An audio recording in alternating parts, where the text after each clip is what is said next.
अब चलते हैं अपने अगले बुर्ज की तरफ, जो कि है बुर्ज दिल्लू, और आपको बयान करेंगे कि इनका यकम से 10 जुलाई का ये अशरा इल्म नजूम की रोशनी में क्या कुछ बयान करने जा रहा है।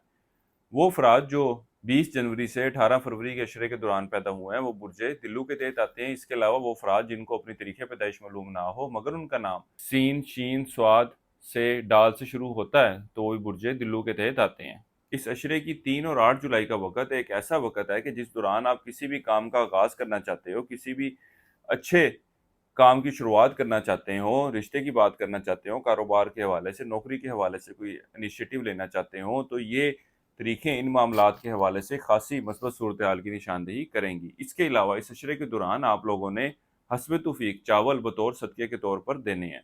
इस अशरे के वक़्त के दौरान आप लोग अपने घरेलू मामलात को बेहतर रखने के हवाले से ख़ासी कोशिशें करते नज़र आते हैं और अल्लाह के फ़ज़ल व करम से आपको इनमें कामयाबी मिलती हुई नज़र आती है। उम्र में बड़े लोगों के साथ भी अच्छे और बेताल्लुकात इस्तवार करने की कोशिश करेंगे। ज़राअत से वाबस्ता अफराद भी इस अशरे के वक़्त के दौरान माली फ़ायदा हासिल करते नज़र आएँगे।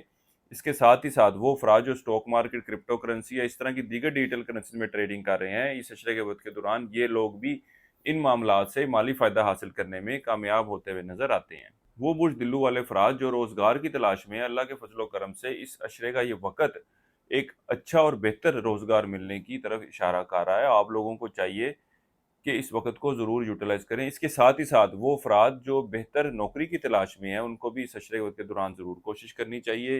ये वक़्त आपकी अच्छी और बेहतर सूरत-ए-हाल की निशानदेही करेगा। दफ़्तरी माहौल, दफ़्तरी मामलात भी आपके हक़ में, आपके फ़ेवर में जाते हुए नज़र आ रहे हैं। लोगों के साथ अच्छे और बेहतर ताल्लुकात कायम करते नज़र आएँगे, गुफ्तगू की सलाहियत में बेहतरी देखने में आएगी।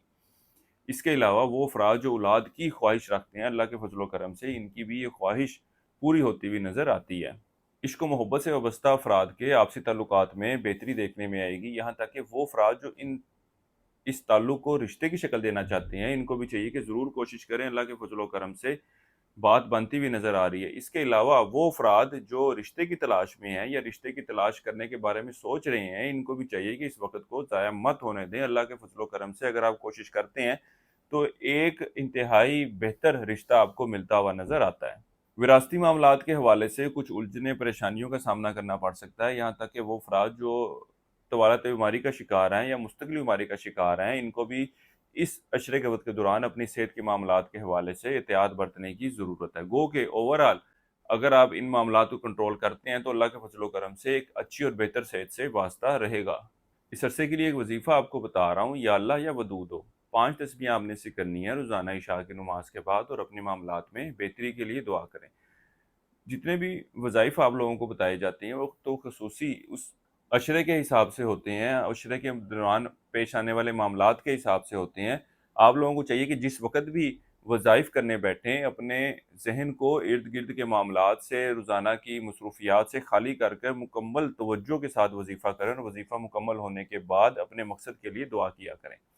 इस अशरे का वक़्त कारोबारी मामलात, कारोबारी अफ़राद के लिए कुछ मुश्किलात और परेशानियों की तरफ निशानदेही कर रहा है। ख़ास तौर पर ये परेशानियाँ आपको मुलाज़मीन की तरफ से मिलती हुई नज़र आती हैं। अंदरूनी सफ़र करने के हवाले से इस अशरे का वक़्त इतनी कोई मस्बत सूरत हाल की निशानदेही नहीं कर रहा। बुर्ज दिल्लू वालों के लिए अब तक इतना ही। अल्लाह हाफ़िज़।